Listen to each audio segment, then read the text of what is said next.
Stay down. Final warning. I could do this all day.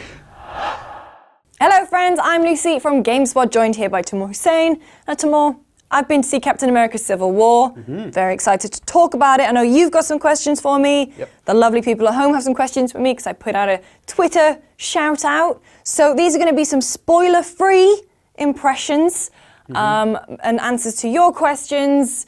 Talk a bit about how the movie works, some of the characters.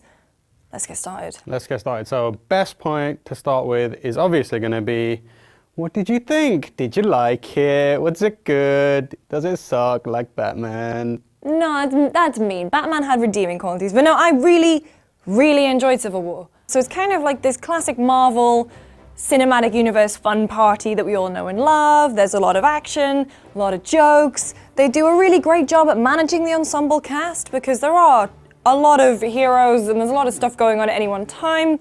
The plot remains surprisingly really cohesive.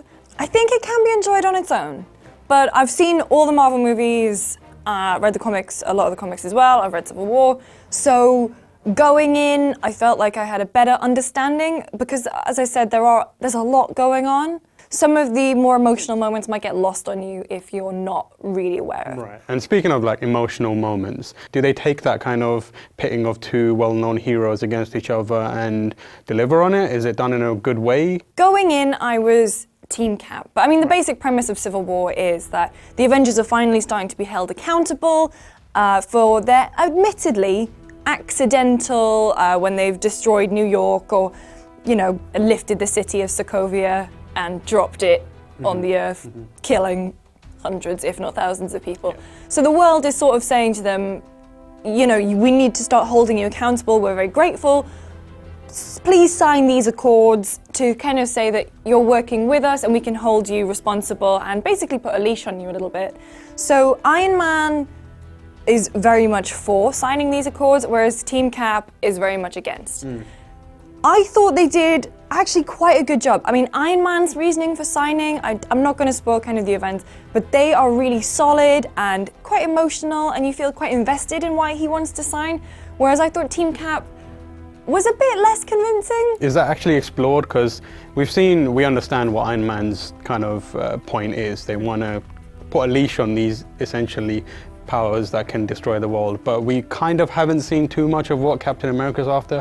You can see that it's something to do with Bucky and there's a friendship thing going on there. Is that explored further, or is it just kind of like, this is the scenario and now watch these two teams fight? With Iron Man, we've seen in previous movies, so he has a conscience. So when he understands that the Stark weapons are being used, for ill means, he immediately stops production. So you know that he has a conscience in that way. Whereas Captain America is a military man and that he's a military figurehead. So for him to kind of reject authority and reject orders in that way is quite strange and it's not really as convincing. All right, so we asked our Twitter followers for some questions. Which we've accidentally already answered all of them. There is one main one left and that is from Red Scorpio _87. 86 other Red Scorpios weren't interested in this video at all. He says, are there any mid or post-credit scenes?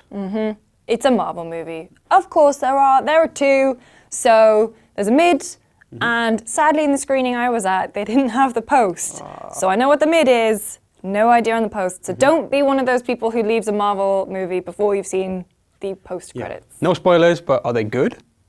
Yes. Yeah. Blah, blah, yeah, blah. no, they are. It's another, it's a setup. Okay, excellent. And obviously there is one more character. Do we want to start discussing him now? All right, if you didn't see the end of, I think it was the second Civil War trailer, and you don't want this character reveal, I mean, it's kind of difficult to avoid him. If you have somehow not been on the internet and you haven't been seeing all the hot memes. Hot memes, but Spider-Man. Yeah. So he's great. He's been Spider-Man for about 6 months, but he's still really young and naive and immature, and he's trying to find his place with the Avengers. Right. And he's a lot of fun, and the things he says, he's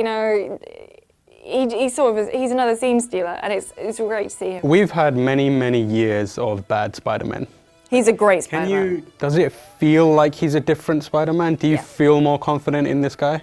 Yeah, because he's the young kid who's actually a young kid. I mean, like Andrew Garfield, Tobey Maguire were like well into their late 20s when they were probably playing Spider-Man, and they definitely didn't have that young, nervous energy. And I think that's what's great about Tom Holland's Spider-Man, is that he is just excited to be there, and he's just sort of, and I imagine like on set that's probably what he felt, because he's coming into this multi-billion-dollar franchise and he's just excited to be there, and it really translates. There was a vine of him doing backflips on a trampoline a little while back, and that kind of gave me some confidence in him, because he was like, I did a backflip, and I was like, yeah, I've just done a backflip.